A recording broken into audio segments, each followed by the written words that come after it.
분명한 대상과 목적을 가지고 있습니다. 그리고 누가는 분명한 대상과 목적을 우리에게 알려주고 있습니다.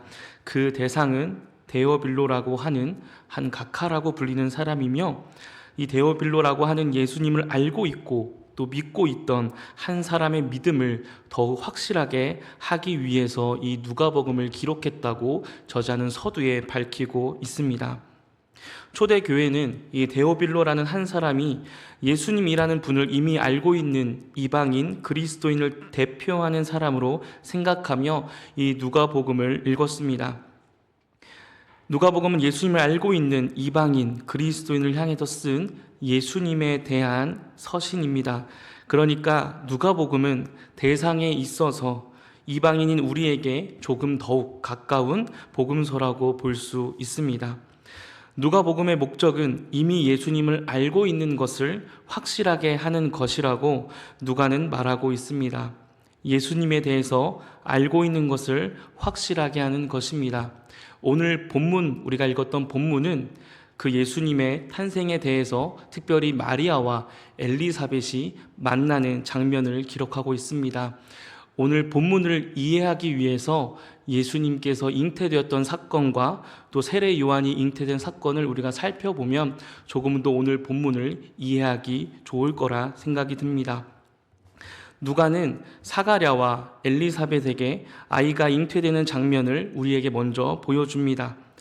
제사장 가문이었던 사가랴와 그의 아내 엘리사벳은 나이가 많은 노인이었으며 그들에게는 아이가 없었는데 가브리엘이라는 천사가 등장해서 그들에게 임신과 출생을 예언합니다. 그리고 약 6개월 뒤에 마리아에게 똑같은 그 천사 가브리엘이 나타나서 예수님의 임신과 출생을 예언합니다. 누가복음 1장 24절에서 26절입니다. 제가 읽겠습니다.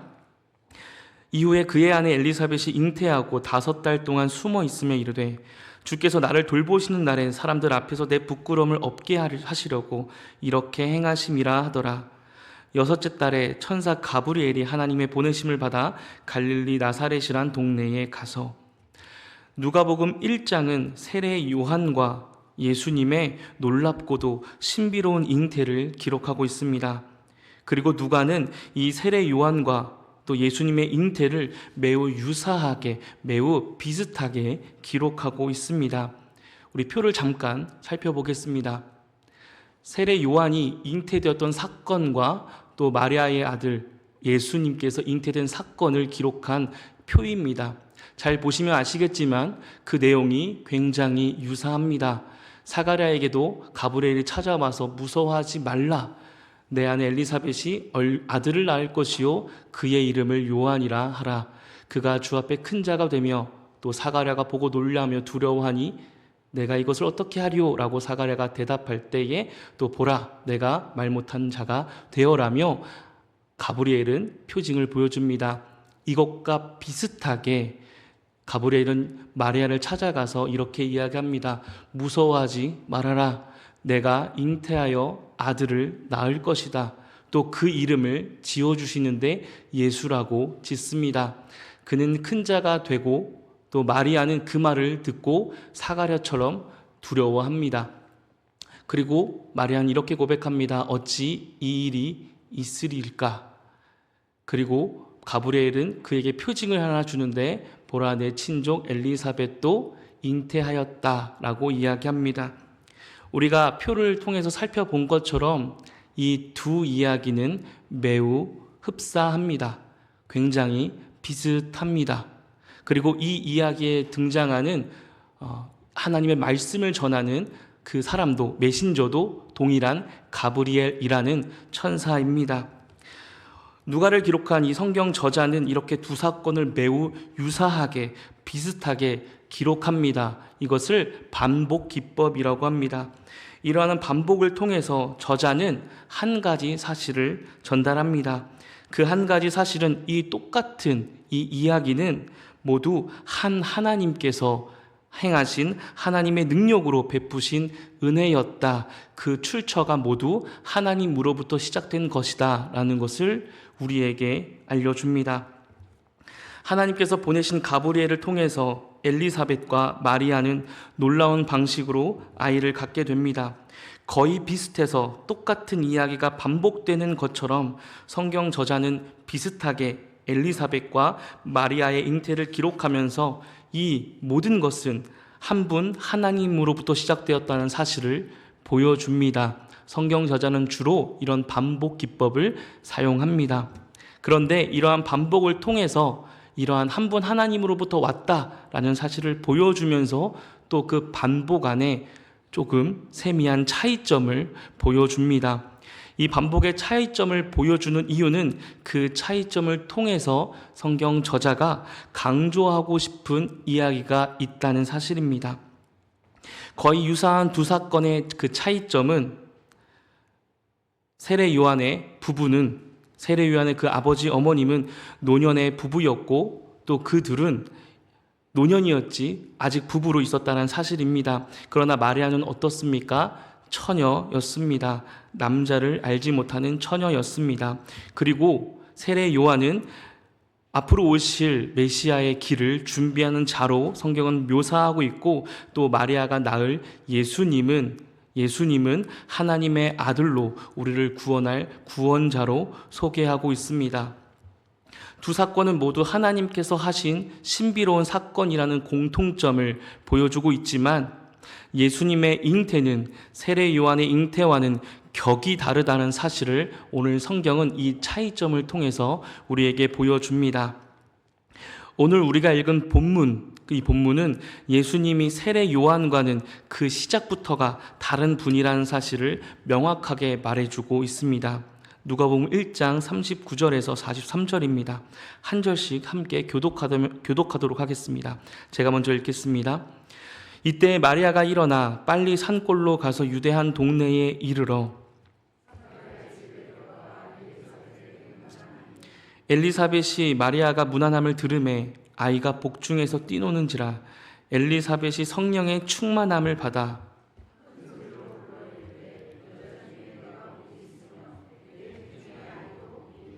함께 읽겠습니다. 내 주의 어머니가 내게 나아오니 이 어찌 된 일인가. 세례 요한을 임신하고 있었던 노년의 한 제사장 가문의 아내 그 엘리사벳이 아직 처녀인 자신의 친족이었던 한 어린 소녀를 보며 내뱉은 고백입니다.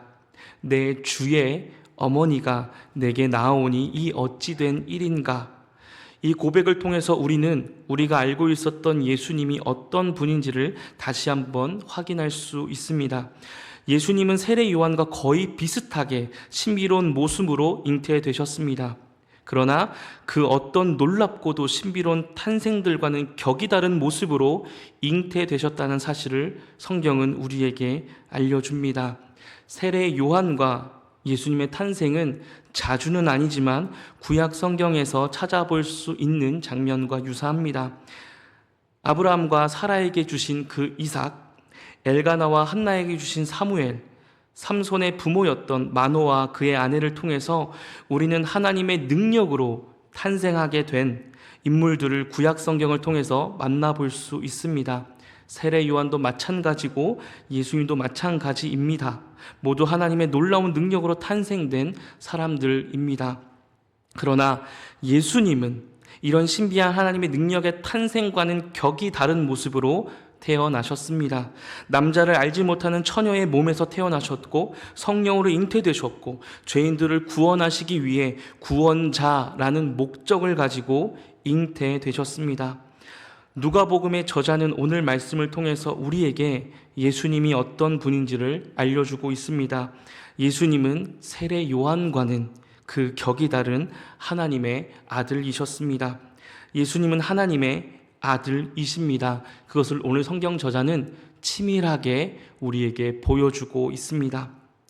그런데 왜 이 성경을 기록한 누가는 세례 요한의 잉태와 예수님의 잉태를 비교하면서까지 예수님께서 세례 요한과는 격이 다른 하나님의 아들이고 세례 요한은 그 길을 준비하는 준비자라는 사실을 이렇게 치밀하게 알려주려고 했을까요? 그 이유는 예수님을 알지 못하고 세례 요한의 세례만을 믿고 살아갔던 제자들이 있었기 때문입니다. 세례 요한의 명성은 생각보다 대단했고 그를 따랐던 제자들도 많았습니다. 심지어는 세례 요한을 구원자로 생각했던 사람들도 있었다고 성경은 기록합니다. 누가복음 3장 15절 제가 읽겠습니다. 백성들이 바라고 기다림으로 모든 사람들이 요한을 혹 그리스도신가 심중에 생각하니. 또 사도행전에서는 이러한 사람들이 있었다고 기록합니다. 사도행전 19장 1절로 5절 말씀 제가 읽겠습니다. 아볼로가 고린도에 있을 때에 바울이 윗지방으로 다녀 에베소에 와서 어떤 제자들을 만나 이르되 너희가 믿을 때에 성령을 받았느냐? 이르되 아니라 우리는 성령이 계심도 듣지 못하였노라.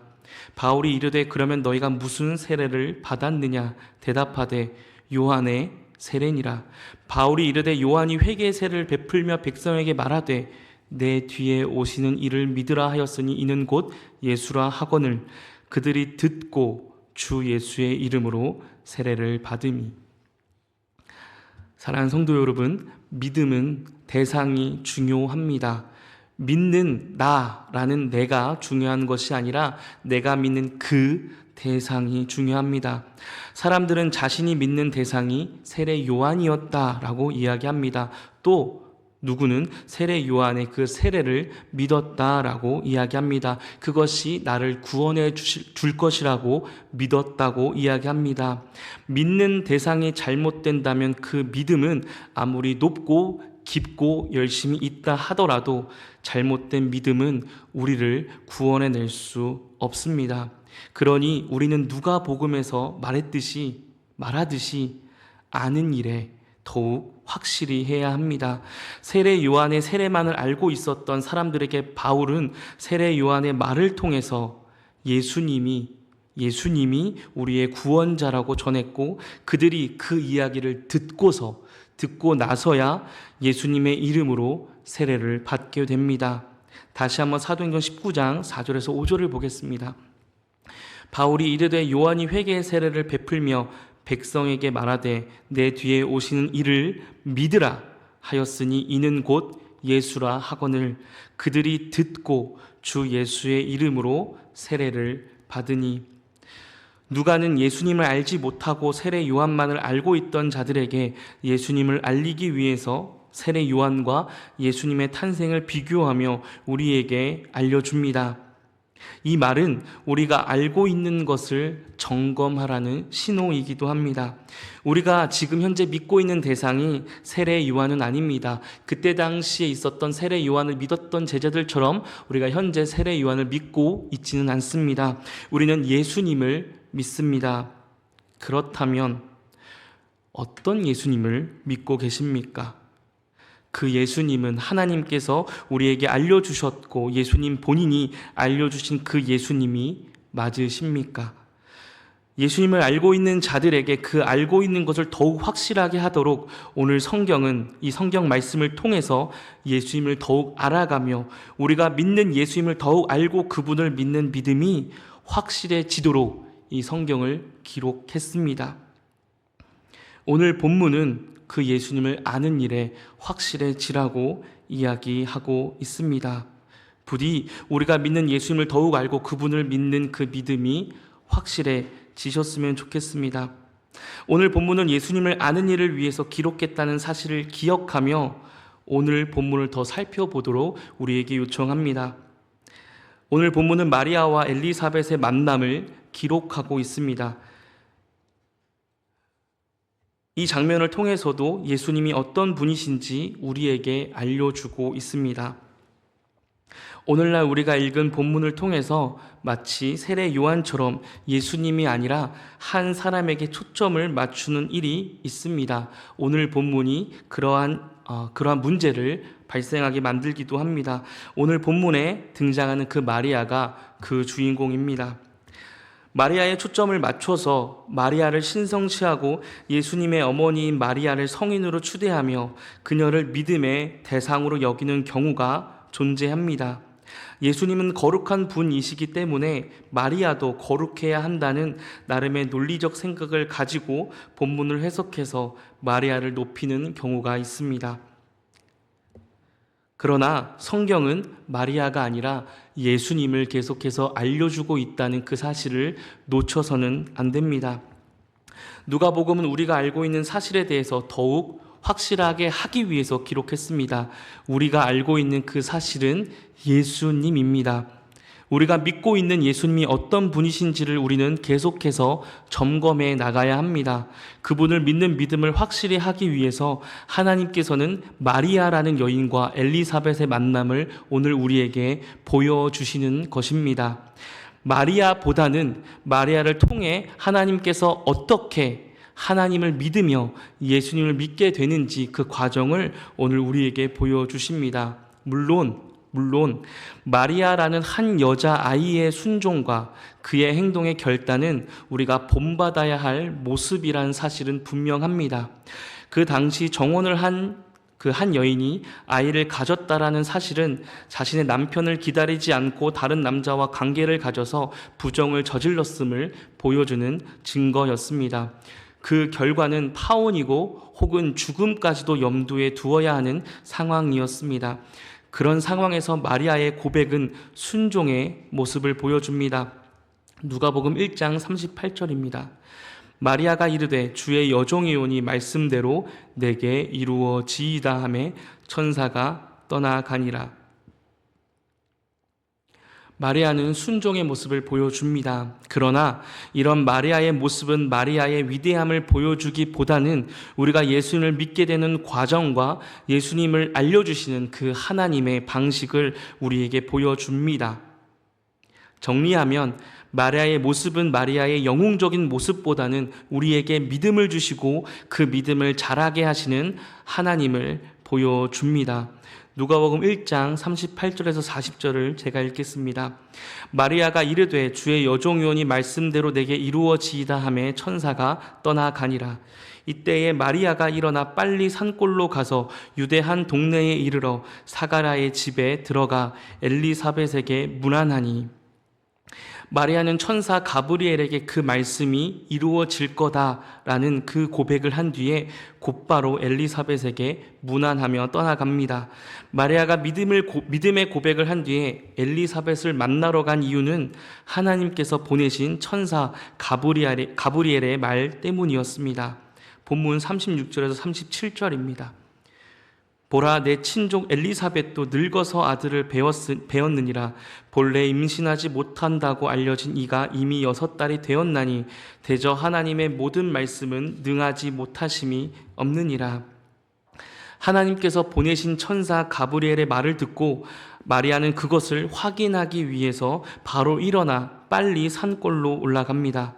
엘리사벳은 마리아가 올 때까지 아무도 모르게 숨어 있었다고 성경은 이야기합니다.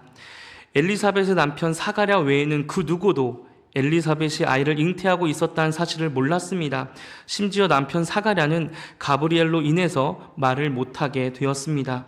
그리고 엘리사벳은 숨어 있었습니다. 마리아는 그곳으로 달려갑니다. 왜 그곳으로 달려갔습니까? 천사 가브리엘의 말을 확인하고 싶어서였습니다.